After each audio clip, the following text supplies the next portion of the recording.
afternoon. Good Good afternoon. Good afternoon. afternoon. Good afternoon, ma'am. Good afternoon, ma'am. Yes, good afternoon. कैसे हो आप Welcome, लोग how are you सब? today? Hello. Hi. Hello. Yes, आज का हमारा Hello, self mastery ma'am. का second day. Hello hello everyone. Hello.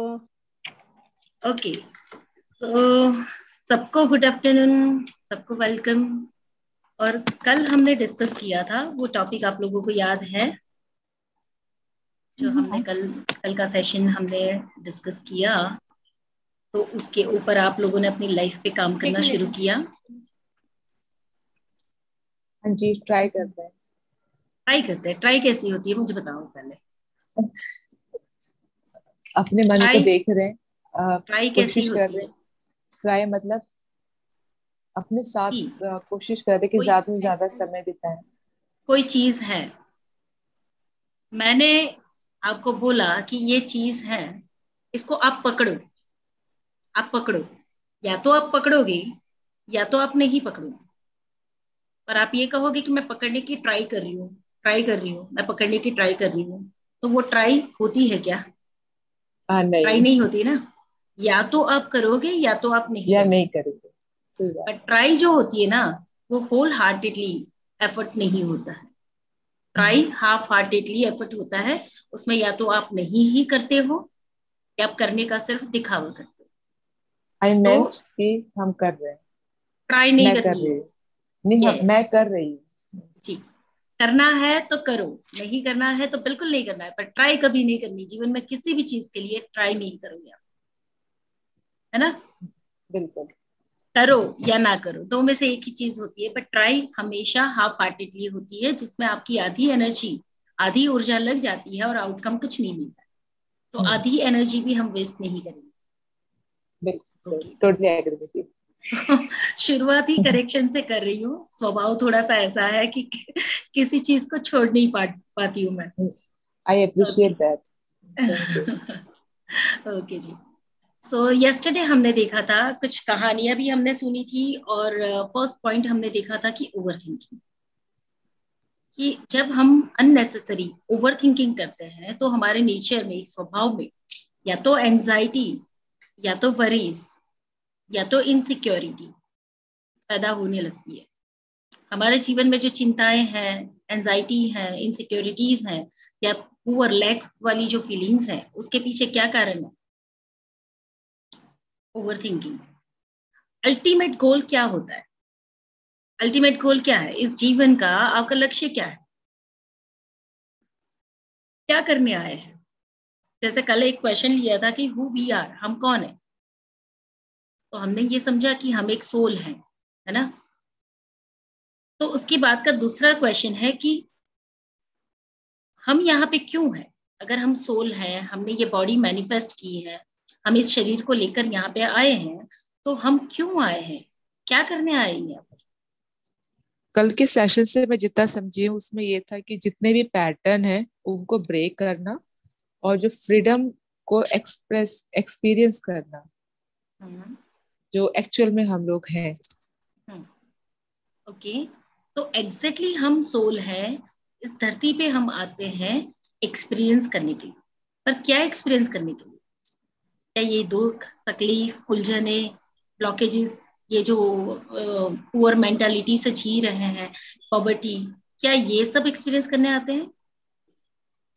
या फिर यहाँ पे अर्थ के ब्यूटीफुल क्रिएशन को एंजॉय करने आते हैं, हमारी मास्टरी गेन करने आते हैं, एक्सप्रेशंस को शो करने, एक्सप्रेस करने आते हैं?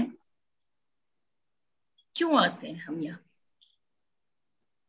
सफर करने तो बिल्कुल ही नहीं आते, है ना. मैम अपनी सोल ग्रोथ के लिए आते हैं. सोल ग्रोथ क्यों जरूरी है, जबकि कहा जाता है कि सोल तो हमेशा परमानेंट उस ग्रोथ में ही है. सोल की ग्रोथ क्यों जरूरी है? मैम सोल ताकि की हम ग्रोथ लोग नहीं, सोल की ग्रोथ नहीं जरूरी है. सोल हमेशा अपने उस सच्चिदानंद स्वरूप में ही है. उद्देश्य ये होता है कि ये जो अर्थ एग्जिस्ट कर रहा है, यहाँ पे जो क्रिएशन है, जो विविधता है, उसे एक्सपीरियंस करना होता है. जो ड्युअलिटी के फॉर्म में जो भी कुछ एग्जिस्ट हो रहा है उसका एक्सपीरियंस करना है, एक्सप्रेस करना है। इस वर्ल्ड के, इस यूनिवर्स के जो क्रिएशन है, जो यूनिवर्स ने क्रिएट किया हुआ है, अगर उसे हम एक्सपीरियंस नहीं करेंगे तो कौन करेगा? We have created this world and we are experiencing our own creation. हमने ही इस दुनिया का सृजन किया हुआ है। न जाने किस जीवन में, किस रूप में हमने कौन सी इमारत बना दी, कौन सा क्रिएशन कर दिया, कौन सा कोई जो इन्वेंशन कर लिया। गुड आफ्टरनून दी। Good afternoon. Good afternoon. तो वो हमने ही क्रिएट कर लिया है और उसको हम ही एक्सपीरियंस करने हैं। हमने ही इस दुनिया को सुंदर बनाया हुआ है, हमने ही उसको क्रिएट किया हुआ है, उसको हम ही एक्सपीरियंस करें। और इसके अलावा एक उद्देश्य ये है कि आपकी बेस्ट जो मास्टरी है, आप क्रिएशन की जो मास्टरी है उसको एक्सप्रेस करना है। तो अर्थ पे आने का पर्पस सिर्फ इतना होता है कि to experience, to express and to create. इस ब्यूटीफुल वर्ल्ड को हमें एक्सपीरियंस करना होता है, that is the only purpose. इससे ऑपोजिट जो भी हम एक्सपीरियंस कर रहे हैं वो सारा हमारा अज्ञान है, कहीं ना कहीं पे हम अटके हुए हैं। तो पहला क्वेश्चन ये होता है कि हु वी आर, जिसको हमने कल देखा। आज का ये प्रश्न है कि व्हाई वी आर हियर, क्यों है हम यहाँ। तो कभी हमें लगता है हमारी सारी पैटर्न्स को ब्रेक करना है, हमें इवोल्यूट होना है, हमें ये करना है, हमें वो करना है। सब कुछ इसी के अंदर आ जाएगा, टू एक्सप्रेस। अब एक्सप्रेस करने आए हैं तो क्यों एक्सप्रेस नहीं कर पाते हैं? तो कि कुछ ओल्ड अनरिजॉल्व पैटर्न्स, कुछ ओल्ड ब्लॉक्स जिसकी वजह से आप बंधे हुए हो। That's why you can not express fully. हम खुल के एक्सप्रेस नहीं कर पाते, सारे एक्सपीरियंसेस को नहीं ले पाते हैं, क्योंकि हमें कहीं फियर होता है। ठंडक मिल रही है, शीतलता मिल रही है, चांदनी की रोशनी है तो बहुत अच्छा लग रहा है, पर सूरज की धूप मिल रही है तो हमें गर्मी लग रही है, हमें ये वो पसंद नहीं है। उस धूप के अंदर पेड़ की छांव मिल जाए तो हमें बड़ा अच्छा लग रहा है, और तेज धूप आ रही है तो हम उसको सहन नहीं कर पाते हैं। रिश्तों में मिठास मिठास है तो हमें अच्छा लग रहा है, पर कोई रिश्ते थोड़े से कड़वे हो जा रहे हैं तो हम उसको बैर नहीं कर पाते हैं। तो क्या होता है हमारे अंदर कि इन परिस्थितियों को हम एक्सेप्ट नहीं कर पाते हैं, ना ही उन परिस्थितियों से डील कर पाते हैं। हमारे अंदर ऐसा क्या मिसिंग है ना? तो अल्टीमेट गोल क्या है? जैसे मैंने कल आपको बताया था कि अगर आपके डार्कनेस को दूर करना है तो लाइट को देखना होगा, हाईएस्ट फॉर्म को देखना होगा, तब जाके वो वीकनेस दूर होगी। हाईएस्ट फॉर्म क्या हो सकता है? जब उसको देखोगे तो ये पॉइंट और यहाँ ये पॉइंट, इसके बीच का जो फासला है वो क्या क्या है? आपको क्या रोक रहा है? आपकी कौन सी वीकनेस है, कौन सा विचार है, या आपको रोकने वाला कौन है? जब इसको देखना शुरू करोगे तो यहाँ से आप यहाँ तक पहुंच पाओगे। तो इसी प्रकार से आप यहाँ पे क्यों हो, उसका अल्टीमेट गोल लगाओ, to express, to experience, to create. इसके अलावा तीसरा और कोई मकसद नहीं। और फिर यहाँ पे देखो कि अगर आप एक्सप्रेस करने के लिए यहाँ पे आए हो तो यहाँ पे आपको एक्सप्रेस करने से कौन रोक रहा है? तो वापस पता चलेगा आपकी ओल्ड बिलीफ, आपके फियर, है ना, आपका लैक ऑफ जो नॉलेज वाली स्टेट है, कि जहाँ पे आप समझते हो कि मैं अज्ञानी हूँ, या फिर आपके गिल्ट हो सकते हैं, आपके एक्सपेक्टेशंस जो ब्रेक होते हैं, जहाँ पे आप डोंट डिजर्व वाली फीलिंग में जाते हो, न जाने मेरा दुर्भाग्य कैसा है, मेरे साथ ऐसा क्यों होता है, मेरी डेस्टिनी, खुद को कोसना या ईश्वर को कोसना, हर एक चीज गिल्ट में चली जाती है। तो क्या क्या रोक सकता है आपको? आपके फियर, आपका गिल्ट और आपका अज्ञान। और फियर और गिल्ट भी क्या है? आपका अज्ञान। तो दो ही मेजर पॉइंट मिलते हैं, आपका फियर और आपका गिल्ट, जो आपको एक्सप्रेस करने से रोकता है। अब यहाँ पे एक्सप्रेस करने आए, एक्सप्रेशंस कैसे होने चाहिए? एक बच्चा होता है, 2 साल का, 3 साल का, 4 साल का बच्चा होता है, बच्चे को एक्सप्रेस करते हुए देखा होगा हमने, पर बड़े होने के नाते हम उस बच्चे को एक्सप्रेस करते भी बंद कर देते। क्या कर रहे हो? क्यों ऐसा कर रहे हो? गंदे दिख रहे हो, ऐसा मत करो। बहुत सी चीजें हम उसे भी रोक देते हैं। अदरवाइज आप किसी छोटे से निर्दोष से बच्चे को देखोगे, क्या सही और क्या गलत, उसकी जिद पूरी करने के लिए वो रोड पे भी सो जाएगा। उसे जो चाहिए वो पाने के लिए वो एक बच्चा खड़ा है, एक छोटी सी बच्ची खड़ी है, फ्रॉक उठा के मुंह में डाल रही है, अपनी मस्ती में खड़ी है। अब उसे नहीं पता है कि फ्रॉक उठाया है वो गंदा लग रहा है। उसे एहसास दिलाया जाता है कि तू ये जो कर रही है वो गलत है और गंदा है। अदरवाइज उस बच्चे को नहीं पता है। तो बच्चे एकदम निर्दोष और फ्री होते हैं, वो एक्सप्रेस कर सकते हैं, रो सकते हैं, जिद कर सकते हैं, सब कुछ कर सकते हैं। हमें किसने बांध दिया है? हमें एक्सप्रेस करने से। जी यहाँ पे मैं पूछना चाहती हूँ, जैसे इस बच्चे को हमने रोका, बड़े लोग रोकते हैं कि ऐसे नहीं करो वैसे मत करो, तो इसको कंडीशनिंग का नाम दिया जाता है कि जो हमारे पेरेंट्स हमारे साथ, पर वो भी तो जरूरी है उसको सिखाना, तो ये जरूरी क्या है? कंडीशनिंग का नाम क्यों आ जाता है? कंडीशनिंग का नाम इसलिए आता है, मुझे ये प्रश्न चल ही रहा था कि कोई पूछे नहीं तो फिर मैं इस पे आऊं कि ऐसे क्वेश्चंस आते हैं, और आपने मुझे पूछ लिया कि जनरली क्या होता है कि जब हम सही और गलत बच्चे को वो सिखाते हैं, सही और गलत की जगह वैल्यूज नहीं सिखा सकते हैं हम। बच्चे को आप वैल्यूज सिखा सकते हो ना, उसे सही और बिल्कुल गलत सिखा बताओ, सकते हैं। उसे रोको, उसे टोक लो। वो जो नेचुरल हम्म। क्वालिटी में है, उस समय पे उसकी उस क्वालिटी को ब्रेक करने से बेटर उसे एक वैल्यूज सिखा सकते हैं। रोज ब्रश करना जरूरी है, हम्म। ठीक है, नहाना रोज हम्म। जरूरी है, पर क्यों ब्रश करना जरूरी है और इससे क्या बेनिफिट हो सकता है वो बच्चे को आप बताओ, और फिर उसमें से उसे चूज करने दो कि क्या वो ये वाली साइड चुनेगा या ये वाला वैल्यू क्रिएट करेगा अपनी लाइफ में। तो वहां पे कंडीशन नहीं हम्म। होती है, वहां पे ओपन फ्रीक्वेंसी होती है जहां पे बच्चा वैल्यूज से ऑपरेट करना शुरू कर। ओके। और जहां पे आप उसे बताओ कि छी ये गंदा है, ऐसे क्यों कर रहे हो, ऐसे नहीं करना, गंदे बच्चे करते हैं, उसके ऊपर एक कंडीशनिंग आ जाती है। उससे अच्छा आप उसको कैसे बता सकते हो, आप नए नए तरीके ढूंढ सकते हो कि इस तरीके हम्म। से फ्रॉक ऊपर करना, इसके क्या बेनिफिट्स हो सकते हैं, या ये कैसा पिक्चर दिखता है, कोई कार्टून फॉर्म में ड्रॉ करके बताओ कि देखो ये बेबी है, इस तरीके से खड़ी है और शी इज लुकिंग। गुड और बैड नहीं होता है वहां पे, this is right picture and this is not okay. Values क्या हो सकती है, तो आप क्रिएट कर सकते हो कि ब्यूटीफुल गर्ल परफेक्टली किस तरीके से ड्रेस्ड करके खड़ी है, जो बहुत फ्लो में है, बहुत इनोसेंट है, बहुत नेचुरल है। हम्म।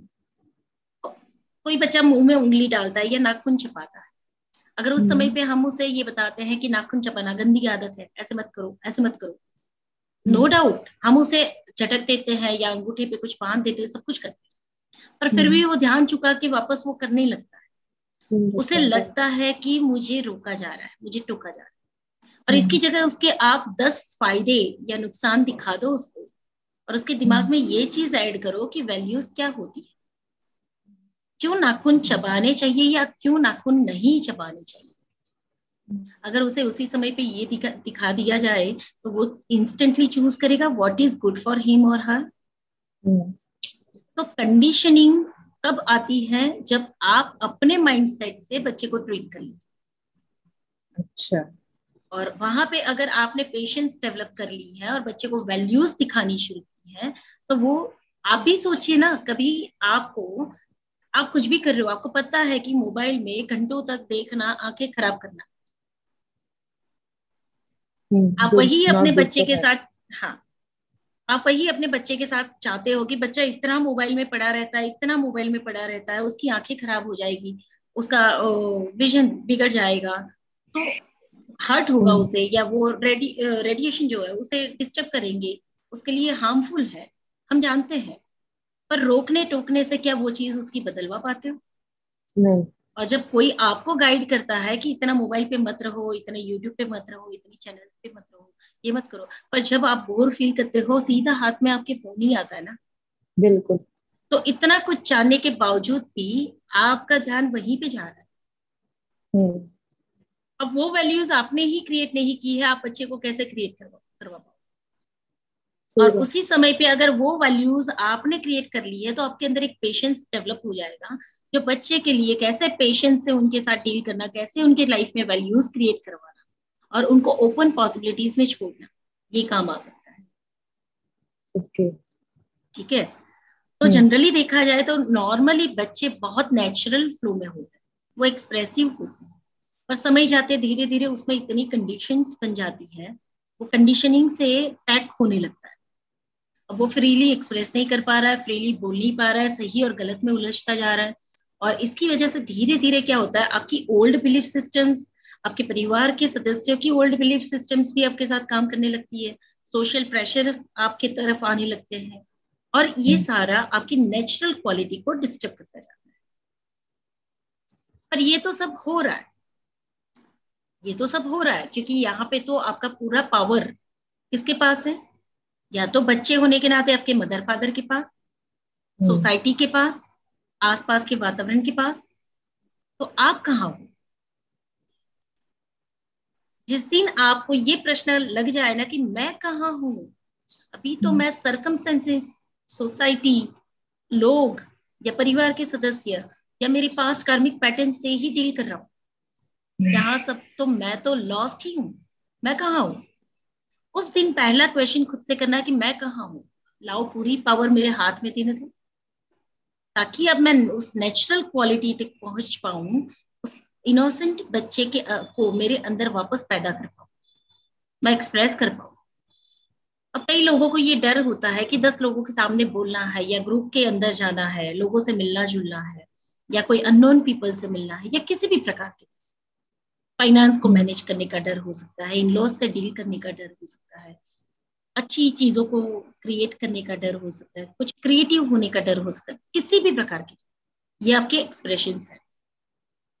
इन एक्सप्रेशंस को ब्लॉक कौन करता है? जब आप इंडिपेंडेंट नहीं होते हैं, एडल्ट नहीं होते हैं, तब तक सोसाइटी, पेरेंट्स, आपकी एंसेस्ट्रल पैटर्न्स, या फिर आपके पास कर्म। पर जिस दिन आप एडल्ट हो गए, उस दिन भी हमारा ध्यान उस चीजों पर नहीं जा रहा है, हम उसी के आधार पे चलने के आदी हो चुके हैं। तो वो एक हैबिट बन जाती है ना, आदत का हिस्सा, एक हमारी आदत, रोज सुबह उठ के ब्रश करना, रोज नहाना, वो आदत है। आंख खुलते ही हमें मन पहले ख्याल आता है कि ब्रश करना पड़ेगा, आदत हो गई ना। इसके साथ जुड़ी हुई वैल्यूज किसको याद है कि ब्रश करने से दांत अच्छे रहते हैं, स्वास्थ्य अच्छा रहता है रोज नहाने से, या एनर्जी और आपकी क्लीन हो जाती है, ये हम याद नहीं करते, हम उस आदत के हिस्से हो चुके। तो इसी प्रकार से कुछ भी काम करना, जैसे कोई आए तो प्लीज करना, प्लीजिंग एटीट्यूड से बिहेव करना आदत हो गई। कोई अब्यूज कर रहा है, उस अब्यूज को लेना भी आदत हो गई। किसी को खुश करने के लिए या किसी का प्यार पाने के लिए ओवर गिविंग करना आदत हो गई है, आदत से चल रहे हैं। जब मूड खराब हुआ, कुछ बढ़िया सा खाना खा लो, या शॉपिंग पे निकल जाओ, या फिर दोस्तों से गप्पे मार लो, आदत हो जाती है, कॉन्शियस अवेयरनेस नहीं होती है। तो सिर्फ कुछ आदतों को बदलना है, एक्सप्रेशन को फुल्ली ओपन अप करने के लिए सिर्फ आदतों को बदलना है। कोई बड़ी बड़ी थेरेपीज की जरूरत नहीं है, कोई बड़े बड़े कोर्सेज को भी करने की जरूरत नहीं है। सेल्फ मास्टरी में कैसे आप अपनी हैबिट्स को बदल पाओ, पर हैबिट को कब बदलोगे? पता तो चले आपकी हैबिट क्या है। जब खाना बनाते हो, ऑलमोस्ट यहाँ पे फीमेल है, बहुत रेयर होंगे कुछ मेल, तो जब फीमेल आप लोग खाना बनाते हो, तो रोज का जो मेन्यू डिसाइड करते हो किसकी बेस पे करते हो? Liking and disliking liking and disliking कौन? हाँ, ऑफ आप फैमिली कहाँ हो? मेंबर्स। आप कहाँ हो? कहीं पे भी आप हो, दूर दूर तक जो सबको भाएगा वो मैं चला लूंगी। बहुत रेयर होता है कि आज मुझे ये खाना पसंद है और मैं ये बनवा के खाऊं, या फिर सबके लिए बनाने के बाद स्पेशली एक डिश मैं अपने लिए बना लूंगी, ऐसा बहुत रेयर होता है। होता है, पर ठीक रेयर है, होता है। यहाँ तक आप अपना वार्डरोब खोलो, एक पार्टी में आपको जाना है, एक वार्डरोब खोलो और एक ड्रेस चूज करो, और वो ड्रेस किस बेस पे और किस थॉट के साथ चूज करते हो इसको देखो। पार्टी में आने वाले लोगों के बीच में आप कैसा दिखोगे, या आप अपने हस्बैंड या अपने फ्रेंड्स के साथ जा रहे हो तो आप कैसे लगोगे उनके। या आप कैसी ड्रेस वेरी पहनोगे ट्रू, तो जो फर्स्ट आप, यही आता है। हाँ, आपका मोटापा कम दिखेगा या आपका और फिगर ठीक लगेगा या आप थोड़े से और यंग दिखोगे। किसको दिखाना है यंग? किसके लिए ड्रेसअप करना है आप? और वहां आप कहाँ हो? दूर दूर तक आप नहीं हो, सेल्फ की क्या बात करेंगे? ये तो छोटे छोटे दो एग्जाम्पल्स हो गए। कुछ चीज खरीदने जाओ, घर के लिए सामान लेना है, सबसे पहली नजर कहाँ जाती है? प्राइस लिस्ट पे। ऑलमोस्ट हम ये कोशिश करते हैं कि अच्छी चीज रिजनेबल रेट पे आ जाए, और इसके अलावा घर का सारा सामान या जरूरत का सारा सामान या बच्चों के लिए या हस्बैंड के लिए, सबके लिए खरीद। अपने लिए जब कुछ खरीदना है, नो डाउट हम शॉपिंग करते हैं अपने लिए, पर फिर भी बंधे होकर शॉपिंग करते हैं, बंद कर। शायद उन चीजों को खरीदने के समय भी एक गिल्ट आता है। बहुत रेयर होता है कि आप फर्स्ट सेल्फ को प्रायोरिटी में रखते हैं। मैम गिल्ट तो तभी आएगा ना जब हम अर्न नहीं करते। अगर हम अर्न करते तो हमें गिल्ट नहीं आएगा। अर्न नहीं करते हो तो आपको गिल्ट आता है, यूं? या ओके। हाँ जी, हाँ जी। और अर्न करेंगे तो हमें गिल्ट नहीं आएगा, हम जितना मर्जी स्पेंड करें। बात यहाँ पे विवेक की है, ऐसा नहीं है कि जितना मर्जी स्पेंड करो। बात यहाँ पे ये है कि do you feel that you deserve? आप अर्न नहीं कर रहे हो तो उस समय पे आप क्या कर रहे हो ये सोचो। स्पेंड कर रहे हैं मैम। जब आप अर्न नहीं कर रहे हो तो उस समय पे आप क्या कर रहे हो? क्या बैठे बैठे खा रहे हो, या फिर आप अपने परिवार को, अपने घर को संभाल रहे हो? मैम हाँ जी, संभाल रहे हैं। अगर वो नहीं करके आप अर्न करने जाते तो हो सकता है आपकी भी सैलरी होगी। तो प्रश्न यहाँ पे अर्न करने का या ना अर्न करने का नहीं है, प्रश्न यहाँ पे है फीलिंग ऑफ डिजर्विंग। क्या मैं फील करती हूँ yes I deserve some good things for me, I deserve first priority for me? Self है कहाँ? Payal ji, I have a question. तो wouldn't that be called as selfish, कि हम सेल्फिश हो रहे हैं? आप मुझे बताओ कि अगर मैं अपने लिए कुछ करूंगी और मैं खुश रहूंगी तो मैं सेल्फिश हूँ? ये मुझे कॉन्फ्लिक्ट तो को नहीं लगता, लेकिन बाकी के लोग तो बोलेंगे हाँ ये तो कैसे अपना बोलेंगे? मन की करती है। बाकी ही आप सेल्फिश होंगे तो लोगों को सेल्फिशनेस की फीलिंग आएगी कि यस यू आर सेल्फिश। पर आप इंटरनली सेल्फ को प्रायोरिटी देकर अपने आप को फुलफिल्ड करके आप हैप्पी रहते हो और अपने आसपास के 10 लोगों को हैप्पी रखते हो, आप सेल्फिश कैसे होते? सब लोग आपसे खुश ही है जब। व्हेन यू आर हैप्पी, आपके आसपास के सभी लोग आपसे खुश रहते हैं। पर आप अंदर से हैप्पी नहीं हो, आप अंदर से अधूरे हो और सबको पूरा करने जाते हो, फुलफिल्ड करने जाते हो। ना बाहर के कोई फुलफिल्ड होते हैं, ना आप अपने आप को फुलफिल कर पाते हो। तो you are just pretending, that you are serving. आप सबको प्रेम करते हैं, आप सबको सर्व करते हैं, आप सबका ख्याल रखते हो, ये जस्ट प्रिटेंशन है। आप यू आर प्रिटेंडिंग। हकीकत में आप किसी का ध्यान रखते नहीं हो। अगर रखना है तो पहले खुद का ध्यान रखना। जिस सेल्फ को हम मास्टर करने निकले हैं, मुझे पहले बताओ तो सही कि सेल्फ है कहाँ?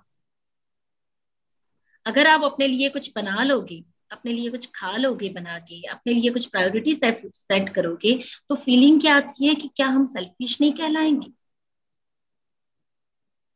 क्या खुद के लिए कुछ करना सेल्फिश हो सकता है? अगर आज तक मैंने अपने आप को कुछ सर्व नहीं किया होता, मैंने अपने आप को प्रायोरिटी में नहीं रखा होता और मैं फुलफिल्ड नहीं होती, तो यहाँ बैठे 40 लोगों को मैं सेटिस्फाइड कर पाऊं? मैं आपको कुछ दे पाऊं? मेरे अंदर हमेशा चलता रहेगा कि मेरा ये पोर्शन तो अधूरा है, मैं तो ये लैक फील करती हूँ, मैं ही कंप्लीट नहीं हूँ। मैं आपको क्या दूंगी? अधूरा हमेशा अधूरा ही दे पाए। पर अगर मैं कंप्लीट हूं, मैं फुलफिल्ड हूं, मैंने अपनी सेल्फ को प्रायोरिटी में रखा है, तो उस समय पे मैं आपको कंप्लीट फुलफिल्ड फील करवा पाऊंगी। तो क्या पायल जी ये Agree. डिजायर्स नहीं होंगी? जैसे नहीं, ये डिजायर्स बताओ। का नाम नहीं, जो फुलफिल होती है सामान से, भौतिक चीजों से तो हो रहे हैं हम लोग। सी तो इसमें तुम्हें आत्मा का कोई रोल नहीं है, ये तो हमारे डिजायर की बात, फिजिकल उसकी डिजायर की बात बॉडी। क्या है पता है? डिजायर की बात क्या है पता है? डिजायर कभी भी सेटिस्फाइड नहीं होती, पर जो रियल नीड्स होती है ना वो सेटिस्फाइड हो जाती है। तो तो डिजायर क्या चाहे है? और कम रेट का कपड़ा हो या ज्यादा रेट का कपड़ा हो, उससे तो कोई फर्क नहीं होता। मतलब हम टैग देख रहे हैं कि कम, चलो कम रेट का है, देखिए, जस्ट अगर मैं आस्किंग। एक जोड़ी कपड़े के साथ अगर एक साल निकाल देती हूँ और मेरी अंतरात्मा अंदर से बहुत खुश और सेटिस्फाइड है, देन कोई सवाल ही नहीं आता है, वहां पे तो आपकी सेल्फ हमेशा मौजूद है, तो कोई प्रश्न ही नहीं है। पर आप ओके। अगर अंदर से अधूरा फील करते हो, हमेशा लैक फील करते हो, गिल्टी फील करते हो या डिससेटिस्फाइड फील करते हो, और फिर ये अध्यात्म की बातें करते हो, तो ना बाहर के लोग खुश रहेंगे, ना आप खुश रहोगे, ना आपकी सेल्फ आपके साथ मौजूद है, और ना किसी को आप मास्टर कर पाओगे। सोचो आप, आपकी इस बात में आप फुलफिल्ड हो कि कपड़ा एक पहने या दो पहने, पुराना कपड़ा पहने या नया कपड़ा पहने, तो आप मुझे ये बताओ कि आप किसी भी अवस्था में 100% सेटिस्फाइड हो? नहीं, है ना? तो इट मीन्स कि यहाँ पे कुछ गलती हुई, ना समझ ना में इधर गलती के हुई। होते हैं। जी, हाँ बिल्कुल। यहाँ मतलब पे जैसे आपकी हम सब, लोग, मैं अगर अगर मैं अपने बारे में बताऊं तो मन कहता है कि जैसे 3-4 कपड़े ले लिए, कुछ महीने चला लिए, अच्छा और भी और लेने मन करता है, जैसे तो मैं सोचती अभी तो इतने ले लिए, अब क्यों लेना, मतलब ये डिजायर्स है, फिर इस तरह से ना उधर जाता है ना इधर रहता है, मतलब ना उधर की रहती हूँ ना इधर, आपको इस तरह चलता रहता है। आपको एक बात बताऊं, मैं आपके सारे हम्म। सवालों का जवाब एक ही एग्जाम्पल में बता दूंगी, ठीक है? हम्म। हम्म। अभी आपने पेट भर के खाना खाया है, हम्म। पेट भर के जो मनपसंद खाना खाना था सब कुछ खाया, इतना मस्त पेट भरा हो। हम्म। अब हम्म। आपको मैं अपने घर इनवाइट करती हम्म। हूँ और बड़े प्यार से मैं आपके सामने आपकी जितनी मनपसंद आइटम है वो सारी मैं हम्म। मेज पे रखती हूँ, एक ही थाली में 25-30 आइटम बना के मैं सर्व कर रही हूँ, और मैं बोल रही हूँ नहीं हम्म। नहीं खाओ, इतना प्यार है मुझे आपके लिए, और मैं आपको रिक्वेस्ट करती जा रही हूँ कि नहीं आपको खाना ही पड़ेगा, खाओ खाओ, मैंने बड़े प्यार से बनाया आपके लिए, क्या आप खा पाओगे?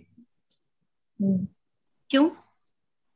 थोड़ा थोड़ा ले आ, लेंगे आपका मन नहीं, रखने के लिए, नहीं ले और पाओगे। कि आपने इतने प्यार से दिए है।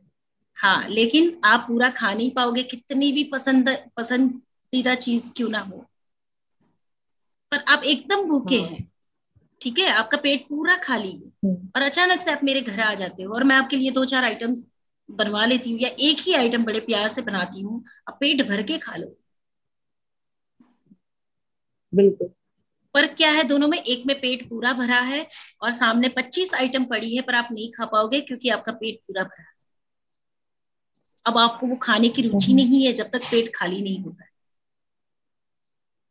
और हम्म। एक एक सिचुएशन में आप पूरे भूखे हो और आपके सामने एक सादा सा खाना भी आ रहा है, तो आप बड़े प्रेम से खा लेते हो, पेट भर के खा लेते हो क्योंकि आप भूखे हो। तो हम्म। आप जो डिजायर की बात कर रहे हो ना, वो हम्म। नीड और डिजायर दोनों में क्या अंतर है ये समझना, हम्म। कि जब आपको रियली एक डीपर लेवल की नीड होगी ना, हम्म। तभी आप उन चीजों को अपनी तरफ ला पाओगे, खींच पाओगे या खा पाओगे। पर अगर आपका पेट भरा हो और सिर्फ ऊपर ऊपर की डिजायर होगी ना, तो एक बार हम्म। खरीदोगे, दो बार खरीदोगे, तीसरी बार खरीदोगे, फिर चौथी बार में ये हो जाएगा कि ये फालतू का हो रहा है, इसमें भी अब मन नहीं लग रहा। हम्म। किसी चीज को रोकना नहीं है, गुजरो, हर चीज से पसार हो जाओ,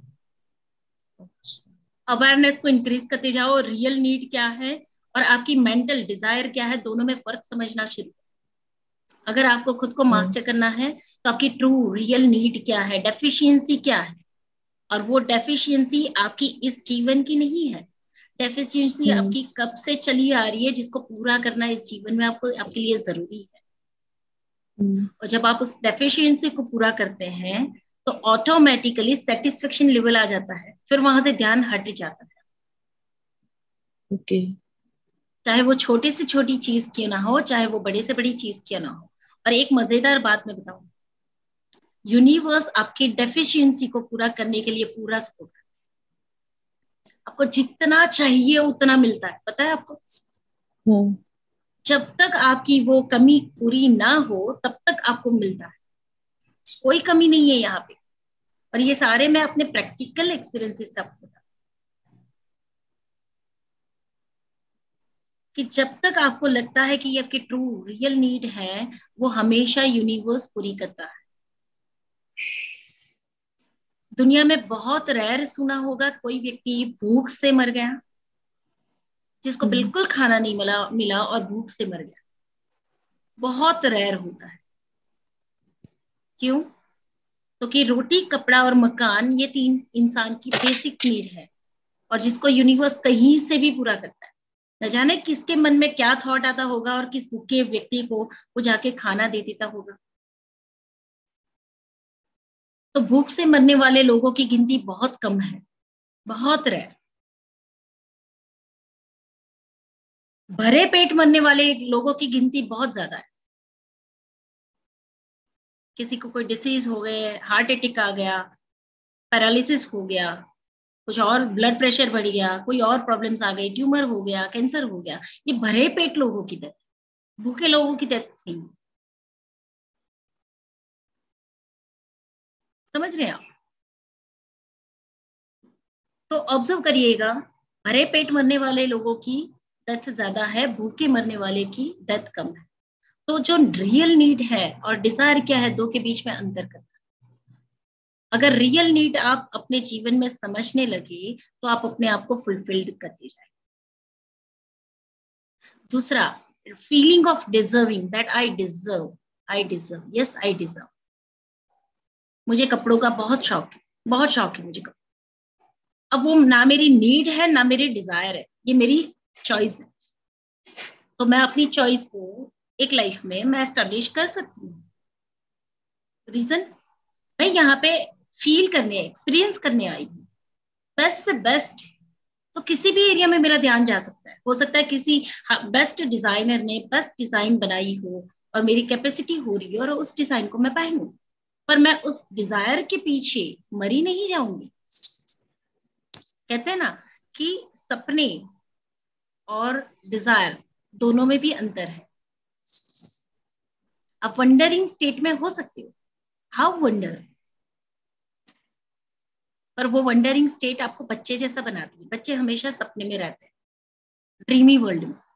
हाउ वंडर, मेरे पास इतनी बड़ी गाड़ी हो, हाउ वंडर, कितना ब्यूटीफुल हो सकता है, कितने मजेदार लाइफ हो सकती है। पर वो ड्रीम आपको रात को बहुत गहरी नींद सुलाता है, और डिजायर आपको जलाती है। डिजायर क्या करती है? आपको जलाती है। काश मेरे पास इतना बड़ा घर होता। तो आपके पास जो ऑलरेडी घर है, जो ऑलरेडी कपड़े हैं, जो ऑलरेडी खाना है, आप उसको एंजॉय नहीं कर पाओगे, और डिजायर हमेशा आपको फ्यूचर की तरफ खींचती चली जाएगी। आप प्रेजेंट को जी नहीं पाओगे और फ्यूचर की वो जो डिजायर आपको अचीव करनी है वहां तक खींचे चली। तो ड्रीम और डिजायर में भी फर्क है, रियल नीड और डिजायर में भी फर्क है। तो नीड में रहो, ड्रीम में रहो, पर डिजायर से छुटकारा पाओ। तो रही बात यहाँ पे स्पिरिचुअलिटी की, कि जब हम ये सोचते हैं कि फर्स्ट प्रायोरिटी में हम खुद को रखते हैं, तो क्या हम सेल्फिश तो नहीं हो जाते, या हम डिजायर तो क्रिएट नहीं कर रहे हैं, और ये डिजायर ही तो हमारा जो स्पिरिचुअल लेवल है उसको डाउन कर देती है। कौन सा स्पिरिचुअल लेवल? जहाँ पे आप कोई नहीं, कौन सा स्पिरिचुअल, कौन सी स्पिरिट, कौन सी आत्मा, जिसको आप डिनाई करके, इग्नोर करके आप या तो गिल्ट में जी रहे हो, या तो आप गिल्ट में जी रहे हो, या तो फिर आप फ्यूचर एंजाइटी में जी रहे हो। दोनों में आपको ही नहीं। कौन सी सेल्फ को हम मास्टर करेंगे जो आपकी है ही नहीं इस समय पे? ठीक है, जब आप अपने लिए कुछ करने जाते हो तो आपको लगता है कहीं आप सेल्फिश तो नहीं बन रहे हो, या स्पिरिचुअलिटी में डाउन तो नहीं जा रहे हो, या फिर जब आप अपने लिए कुछ करने जाते हो तो आपको ये फील आता है कि आप सेल्फिश होते जा रहे हो। दोनों जगह पे आप कहाँ हो? तो मैं ये कहती हूँ कि आप मंदिर जाते हो ना, हम सभी मंदिर तो जाते हैं, मैं नहीं जाती हालांकि, फिर भी मैं मंदिर जाते लोगों को भी देखती हूँ। तो आप सभी मंदिर जाते हो, आपके घर में भी मंदिर होगा, उसको बढ़िया तरीके से सजाते हो, वहां पे छोटी छोटी वो स्टेच्यूज होती है, भगवान की मूर्तियां, उनको कपड़े पहनाते हो, उनको भोग लगाते हो। उनको सफाई भी करते हो, सब कुछ करते हो। उस ईश्वर को हमने साक्षात कभी देखा है?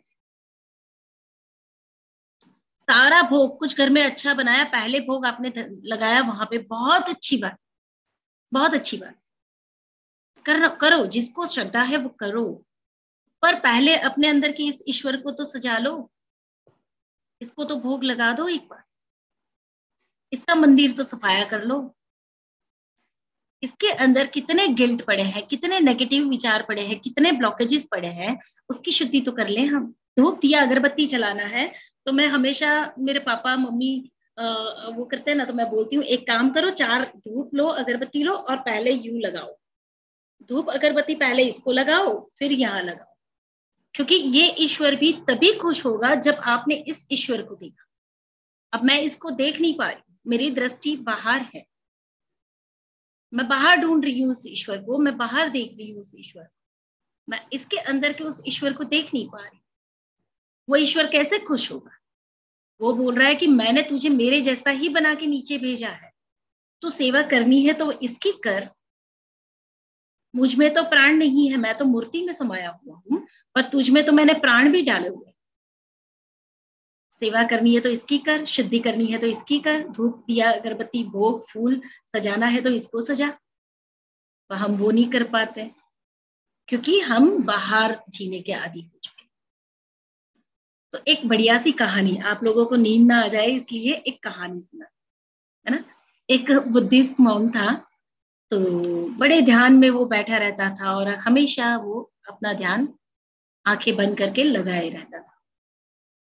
तो उसका काफी नाम होने लगा। एक दिन एक ग्रुप, 4-5 फ्रेंड्स का एक ग्रुप था, उन्होंने सोचा कि क्यों ना इस सन्यासी को हम अपने घर बुलाएं और उसे उसकी आज्ञा स्वागता करें और उससे सत्संग किया जाए।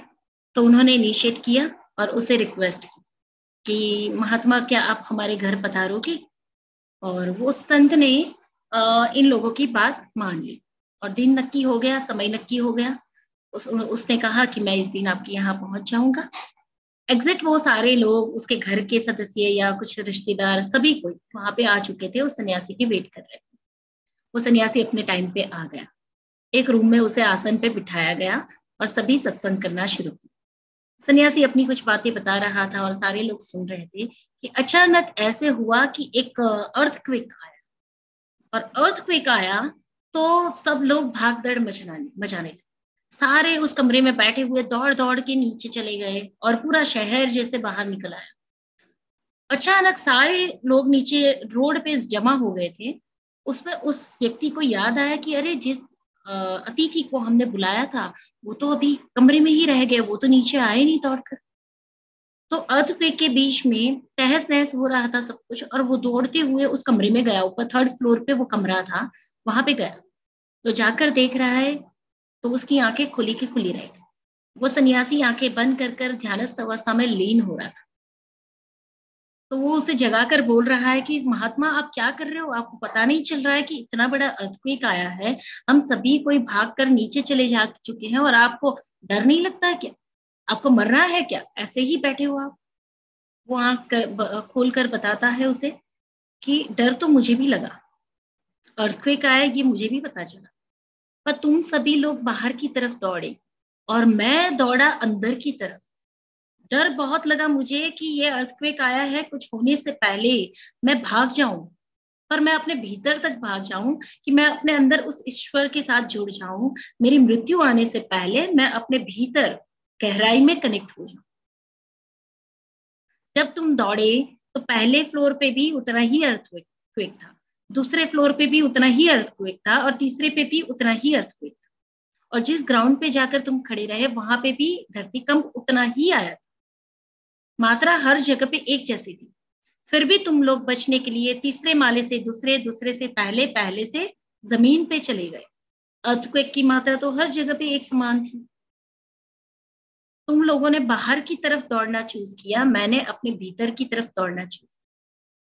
तो मैंने सोचा कि अर्थक्वेक में कुछ तहस नहस हो जाए, मेरी मृत्यु आ जाए, उससे पहले मैं अपने भीतर की अंदर की दौड़ लगा दूं, जितना हो सके जल्दी मैं अंदर पहुंच जाऊं ताकि उस ईश्वर के साथ जुड़ जाऊं। फिर मरता कौन? ये शरीर मरता, ये शरीर दब जाता जमीन में, या इसे जलाया जाता, जो होना था इस शरीर की मृत्यु होती, मैं तो जुड़ जाता अपने उस ईश्वर के साथ। तो वाकई ही मैं भी डरा था, मैं भी भागा था, और मैं अपने भीतर भागा था। तो ये एक ब्यूटीफुल कहानी है, स्टोरी है कि कहीं जाना है तो अपने अंदर चले जाओ। डिजायर के पीछे बाहर दौड़ने से बेटर अपनी अंदर की रियल नीड को पहचानो, और ये नीड आपकी नहीं है। आपके पूर्व जन्मों में जहां जहां पे भी आप अधूरे रहे, आपकी सोल कभी अधूरी नहीं रही, आपके अनुभव अधूरे रहे, उन अनुभवों को पूरा करना और एक कंप्लीशन की फीलिंग तक पहुंचना, ये नीड है। और जिस दिन आपने उसे प्राप्त कर लिया, वो नीड आपकी कंप्लीट हो जाएगी, और वहां से एक एक्सपीरियंस आपका परमानेंटली बंद हो जाएगा। यानी कि अब उसकी भूख, उसकी तड़प आपको कभी नहीं सताएगी। इतना क्लियर है यहां तक? इसको प्लीज दोबारा रिपीट कर दीजिए लाइन को, जब भी आपने बोला। दोबारा रिपीट करूं? ये ऐसी लिंक होती है ना कि कौन सा सेंटेंस मैं भूल गई, अब मैं दोबारा सोच के बोलूंगी तो वो मुझे याद नहीं। मैंने ये बोला कि भूख, आपने जो पूर्व जन्म में जो अनुभव लिए और जिसमें जो अधूरा रह गया, भूख उसकी है। आत्मा को किसी चीज की भूख नहीं है।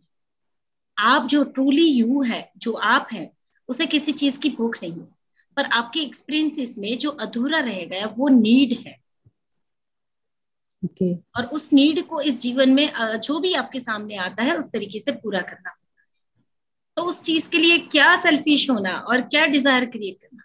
जो अनुभव आपके सामने है, जिस समय पे आपको मन होता है कि ये करना है, तो वो चीज कर लेनी। ये खरीदने का मन हो रहा है, वो खरीदना है। ये आपके लिए जरूरी है, तो ये करना है। उसके लिए क्या सेल्फिशनेस। और जब आप खाना बनाते हो, जब आप कपड़े पहनते हो, तो पहले देखो कि मैं अपने आप को सजा रही हूँ। आप ईश्वर को किस तरीके से सजाते हो? जब आप ईश्वर का मंदिर, आप सभी के घर में मंदिर होगा, मंदिर को सफाई करते हो और उसको सजाते हो, तो कितने ब्यूटीफुल तरीके से सजाते हो, है ना? जब फूल लगाते हो, कुमकुम लगाते हो, जब अक्षत चढ़ाते हो, तो किस तरीके से, किस भाव के साथ करते हो। तो वही चीज आप खुद के लिए नहीं कर सकते। तो ईश्वर को करते हो तब सेल्फिश हो जाते हो क्या? खुद को करने में क्या सेल्फिशनेस? समझ रहे हो? अज्ञानता से दूर निकलो, अज्ञानता से बाहर आओ, बस इतनी सी बात है। खुद को ढूंढो, आप हो कहाँ। तो फिर मैम, फिर नीड और डिजायर में अंतर क्या है मैम? अगर इतना ज्यादा, इतना लंबा मैंने समझाया अभी, इतना लंबा मैंने समझाया कि डिजायर और नीड में फर्क क्या है। मैम, जब हमारी, आप बोल रहे हो ना कि पास्ट लाइफ से हमारा आ रहा है जो हमारी नीड है, तो फिर हम लोग मतलब डिजायर कर रहे हैं या नीड कर रहे हैं, मतलब इसमें कैसे अंतर करेंगे मैम कि ये हमारी डिजायर है या नीड है? ये अंतर कौन समझ पाएगा, ये बताओ। मैंने अभी आपको कहा कि आपका पेट भरा हुआ है, तो सामने पड़ा थाल, कितने भी मिष्ठान रखे होंगे आप नहीं खा पाओगे, और आपका पेट खाली होगा तो आप खाओगे ना। तो पहले डिजायर से आप चीजों को लेते जाओगे या करते जाओगे, तो इंटरनल लेवल पे कहीं तो सेटिस्फेक्शन मिलता जाएगा ना। और उस समय पे जब आप फुलफिल्ड फील करोगे, तो आपको पता भी चलेगा ना कि अब ये ओवर डिजायर हो रही है, अब ये नीड नहीं है। पेट भर रहा है अब मेरा, अब ये मेरी डिजायर नहीं है, अब ये मेरी नीड फुलफिल हो चुकी है। इसके बावजूद अगर कुछ खरीदने की, जैसे कई कई लेडीजों का ये होता है कि भाई जब इमोशनली ब्रेकडाउन हो आता है, तो वो शॉपिंग पे निकलता है या ओवर ईटिंग में लग जाता है। तो वो ओवर ईटिंग भी नीड नहीं है, ना ही वो डिजायर है, वो आदत है। ठीक है, पर रियल नीड क्या होती है? जैसे आपको कैसे पता चलता है कि घर में इस चीज की जरूरत है? नई बेडशीट खरीदने की जरूरत है, या कुछ दो बर्तन कम पड़ रहे हैं तो उसको खरीदने की जरूरत है, कांच के ग्लास टूट गए हैं तो उसे खरीदने की जरूरत है। ये कैसे पता चलता है? पता चलता है ना कि ये नीड है। पर मेरे पास 4 कांच के ग्लास का सेट पड़ा हुआ है और फिर भी मुझे मन कर रहा है कि मैं कुछ और बेहतर ले आऊं, शायद वो डिजायर हो सकती है। मेरे पास 25 जोड़ी कपड़े पड़े हैं, पर फिर भी मुझे ऐसा लग रहा है कि इससे अलावा भी मेरे पास और कुछ होना चाहिए, वो डिजायर हो सकता है। चीजों की जरूरत आपकी हर प्रकार की सेटिस्फेक्शन को पूरा कर लेती है, हर प्रकार से आपको सेटिस्फाइड करती है। जैसे मेरे पास एक गाड़ी है, वो गाड़ी एक जगह से दूसरी जगह मुझे ले जा रही है, गाड़ी छोटी है या बड़ी है इससे मैं मतलब नहीं है, पर गाड़ी बहुत अच्छी चल रही है।